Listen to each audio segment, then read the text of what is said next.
Hello, কেমন আছো? কে বলছেন? আমি রাহাত। এতদিন পর এখন কেন ফোন?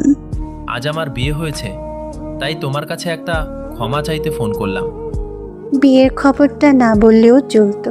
আমার ভাঙা মনের ক্ষত আবার কেন মনে করিয়ে দিলেন? তোমার সঙ্গে অন্যায় করেছি, তোমার ভালোবাসার মূল্য দিতে পারিনি। আমাকে ক্ষমা করে দিও। ক্ষমা? যে মানুষটা আমার হাজার স্বপ্ন ভেঙে দিয়েছে তাকে ক্ষমা করা সহজ নয়। আমি প্রতিদিন নিজের ভুলের জন্য অনুতপ্ত থাকব। তুমি যদি পারো, আমাকে ঘৃণা করো না।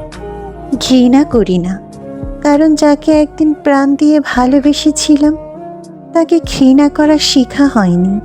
তুমি কি এখনো আমার উপর রাগ করে আছো? রাগ অনেক আগেই শেষ হয়ে গেছে। এখন শুধু কিছু না বলা কান্না আর অনেকগুলো নিঃশব্দ রাত আছে।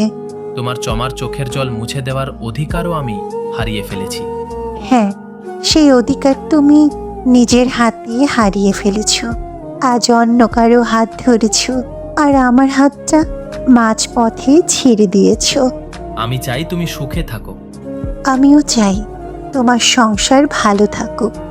শুধু একটা কথা মনে রেখো, যে ভালোবাসা একদিন অবহেলা করেছিলে সেটা ছিল তোমার জীবনের সবচেয়ে সত্যিকারী ভালোবাসা। শেষবারের মতো বলছি, আমাকে ক্ষমা করে দিও। ক্ষমা করে দিলাম, কিন্তু ভুলে যেতে পারবো না। কিছু মানুষ ক্ষমা পায়, কিন্তু তাদের রেখে যাওয়া স্মৃতি কোনোদিন বিদায় নেয় না। ভালো থেকো। তুমিও ভালো থাকো, আর কোনোদিন ফোন করো না।